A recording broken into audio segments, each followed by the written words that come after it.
Hi అండి. Pavani arts and drawing channel నుంచి మీకు కొత్త అప్డేట్స్ వస్తాయి రేపటి నుంచి. ఈ శారీ మీద ఈ పెయింటింగ్ నేనే వేసా.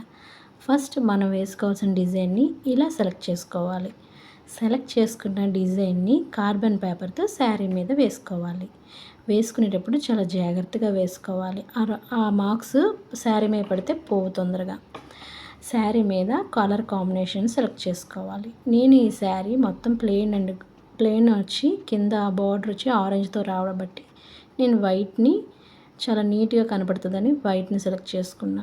ఈ వైట్ దాని మీద కింద బార్డర్లో వచ్చిన ఆరెంజ్ కలర్ది యాడ్ చేశాను. చక్కగా మనకి ఎన్ని డయాగ్రామ్స్ అయితే కావాలో అన్ని ముందుగానే గీసుకొని నీట్గా శారీకి ఎక్కడ మార్క్స్ పడకుండా శారీ పెయింటింగ్ వేశాను. ఈ శారీ పెయింటింగ్ వచ్చేసి మా మదర్ శారీ మీద వేసాను. ఇది ప్యూర్ హ్యాండ్లూమ్ శారీ కాబట్టి దీనికి మనకి పెయింటింగ్ పోతుందన్న భయం అవసరం లేదు. చక్కగా నీట్గా డైలీ 2 డయాగ్రామ్స్ చొప్పున 1 వీక్లో నాకు అయిపోయింది ఈ శారీ డయాగ్రామ్ మొత్తం కూడా. ఈ శారీకి వచ్చేసేటప్పటికి 15 డయాగ్రామ్స్ పడ్డాయి. 15 ఆవులు గీయడం జరిగింది.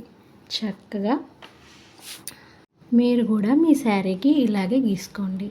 శారీ మీద బయట ఇలా పెయింటింగ్ వేయడానికి 1500 నుంచి 2000 దాకా చార్జ్ చేస్తున్నారు. అదేదో మనం ఓపికతో కాస్తంత నేర్చుకొని వీడియోస్ చూసి నేర్చుకొని మనమే శారీ పెయింటింగ్ వేసుకోవచ్చు. మీకు నేను డైలీ రోజుకొక వీడియోలో ఎలా శారీ పెయింటింగ్ నేర్చుకోవాలి, ఎలా వేయాలన్నది నేను చెప్తాను. ఇలా వేసుకోవడం వల్ల మనలో ఉన్న టాలెంట్ బయటపడుతుంది, మనీ కూడా సేవ్ చేసుకోవచ్చు. మరి అంతే కదండి. 2000 అంటే మాటలా? అదే మనం వేసుకుంటే సాటిస్ఫాక్షన్గా కూడా ఉంటుంది. చూడండి ఎంత చక్కగా వేశానో. మీరు కూడా ట్రైనింగ్ తీసుకుంటే ఇలాగే మీ శారీస్కి ఏ విధమైన డిజైన్ కావాలో అలాంటి డిజైన్ మీరు వేసుకోవచ్చు.